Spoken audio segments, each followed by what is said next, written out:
And it's maximum points to the Suzuki. Not only is it big in there, but your money also buys you 7 seats. The Kia and the Hyundai are nearly as big inside. The Jeep is surprisingly spacious and the Nissan isn't far behind. So it's 4 points to each of them. The Toyota, the Honda, the Mitsubishi and the Land Rover are all medium-sized, so space is OK for passengers, but you'll find that wardrobe a bit of a squash. 3 points apiece to them. And the lowest score, just 2 points, goes to the Subaru. It's more of an estate car with four-wheel drive than a true off-roader. The rear seats are cramped and it's not got the biggest of boots. Next, safety. And the Honda, Hyundai, Jeep, Kia, Nissan and Toyota all get a decent 4 stars in Euro NCAP, so it's maximum points. The Mitsubishi and the Subaru haven't been tested by Euro NCAP, but they do well in American crash tests, so it's maximum points to them too. But Land Rover's Freelander only gets a mediocre 3 NCAP stars, so it's just 3 points here. Likewise, the Suzuki Grand Vitara. But what about performance? Well, none of these cars are electrifying, but there are significant differences between them. It may not have a V6, but the Nissan is the only one to break the 10-second 0 to 60 barrier, so we're giving it 4 points. While there's a whole huddle of cars that make it between 10 and 12 seconds, so it's 3 points to each of them. But there are 2 cars that are definitely left behind. The hefty Jeep manages 13.9 seconds, so it's 2 points here. And the real heavyweight of our selection, complete with its separate chassis, is the Kia. We can't afford a petrol version, and this diesel takes a yawning 14.5 seconds to get to 60, so it's just 1 point here. For our final round of points, we're looking at reliability, and a quick look at some of the surveys reveals some clear leaders.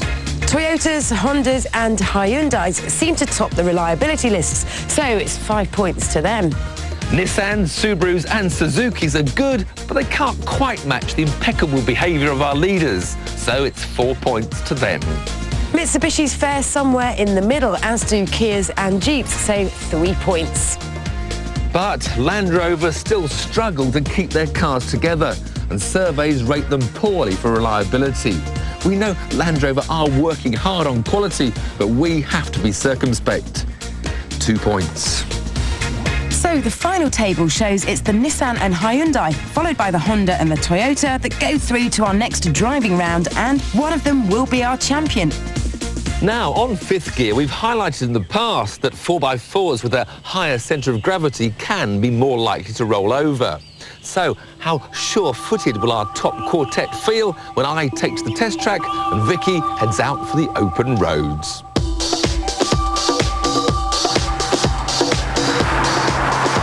Toyota's RAV4 has always been one of the best 4x4s to drive, and this is no exception. It's nimble and it behaves more like a GTI than some GTIs I could mention. There's very little body roll when cornering. The steering is neat and precise, and the whole thing soaks up lumps and bumps very well. There is a fair bit of understeer. You feel like picking up underneath you, but you never feel insecure. You never feel like you're about to be in any trouble. Also surprised at how little lock is needed around this little tight circuit. And that little 2-litre engine pulls really well. Not quite a GTI, but a lot of fun. So, how will the Nissan fare?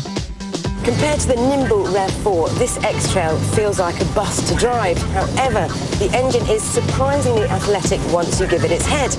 Body roll is kept to a reasonable minimum around the corners, but the steering is slow and cumbersome, and it weights up a lot when you're trying to park. It's definitely got more understeer straight away than the little neat and tidy RAV4. But here's the difference. With the Nissan, I can flick this little switch, and I'm now in 4-wheel drive. Got more traction, and it's actually handling more neutrally. But again, no real worry about rolling. These smaller off-roaders certainly feel much more car-like. Pretty impressive. Next up, it's the Honda. Computer game fans will love the design of this handbrake. It's exactly like a joystick. The 2-litre engine is responsive and willing, as is the chassis, but the front tyres could do with a bit more grip when cornering hard.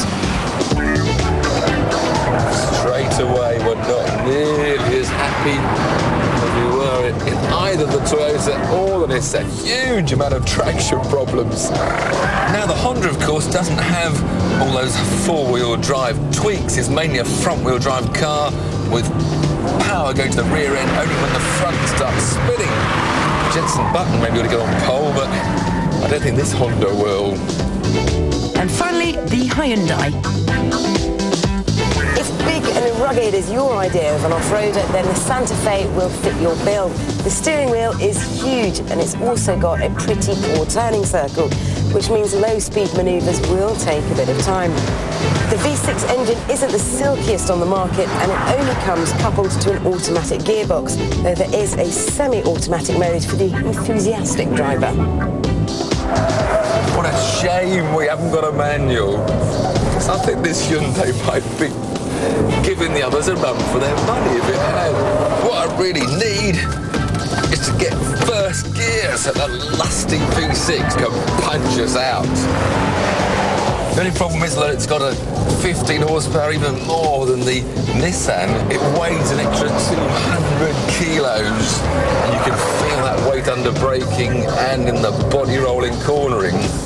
A spirited attempt, but it's the most cumbersome of our four on road and track, and the first to go. So we've reduced the field to just 3.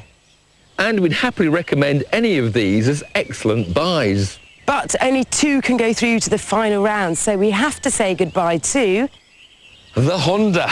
When push comes to shove, it just isn't quite on the pace. So the final showdown is between the Nissan X-Trail and the Toyota RAV4.